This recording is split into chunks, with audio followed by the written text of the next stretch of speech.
Sudah 20 tahun saya di balik kemudi ini. Malam, hujan, kabut, semua sudah jadi teman akrab. Saya Kardi. Orang-orang bilang sopir bus malam itu pekerja keras, tapi sebenarnya kami ini penjaga batas antara terang dan gelap. Semua baik-baik saja, sampai saya mengambil shift jalur Sikatan. Jalur itu lurus, sepi, dikelilingi hutan jati yang rapat. Lampu jalan mati sejak kilometer pertama. Hanya sorot lampu bus yang membelah kegelapan. Malam itu hujan gerimis. Saya berhenti di halte terakhir sebelum memasuki jalur sunyi itu. Tidak ada penumpang, hanya udara dingin yang menyelinap masuk.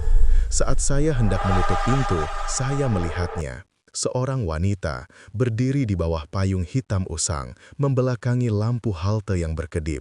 Dia berpakaian serba putih, kontras sekali dengan malam yang pekat. Saya membunyikan klakson pelan. Dia bergerak lambat, menaiki tangga. Wajahnya tertutup kain penutup kepala, basah. "Tujuannya kemana, Bu?" tanya saya. Dia tidak menjawab, hanya menyerahkan selembar uang lusuh ke tangan saya. Uang itu terasa dingin, seperti es yang baru dicairkan. Saya memberinya kembalian, menunjuk kursi paling belakang. "Silahkan, Bu, kita jalan sebentar lagi." Saya melanjutkan perjalanan. Suasana bus terasa berbeda, lebih berat, lebih senyap. Saya melirik spion tengah. Wanita itu duduk tegak lurus di barisan belakang, tidak bergerak sama sekali. Beberapa jam berlalu, kami sudah jauh di dalam jalur Sikatan. Di spion, saya perhatikan wanita itu lagi. Posisinya masih sama. Namun ada yang aneh. Kepalanya tidak menunduk tapi sedikit miring ke sisi jendela. Saya bisa melihat bayangan wajahnya di kaca. Itu bukan bayangan seorang wanita yang tidur. Itu cekungan, seperti kain putih itu menutupi sesuatu yang tidak memiliki struktur tulang. Jantung saya berdebar. Saya coba fokus ke jalan. Mungkin saya lelah, saya sudah tua, tapi sensasi dingin itu menjalar dari tengkuk. Tiba-tiba, suara derit pelan terdengar dari belakang. Kursi wanita itu bergeser. Saya memaksa diri melihat spion lagi. Kursi itu kosong. Kosong, saya yakin sekali dia naik. Mungkin dia pindah? Saya menghela napas, mencoba meyakinkan diri bahwa dia pasti pindah ke kursi depan, jauh dari spion saya. Saya tidak berani menoleh ke belakang, saya hanya terus mengemudi. Tiba-tiba, kaca depan berembun hebat. Saya mengaktifkan wiper, tapi embunnya terlalu tebal. Lalu, saya merasakan napas dingin menyentuh telinga kanan saya. Bukan udara AC, ini napas, bau tanah basah dan bunga melati kering. Sebuah suara, seperti gesekan daun kering di lantai, berbisik, "Tiket, saya sudah bayar penuh, Pak Sopir."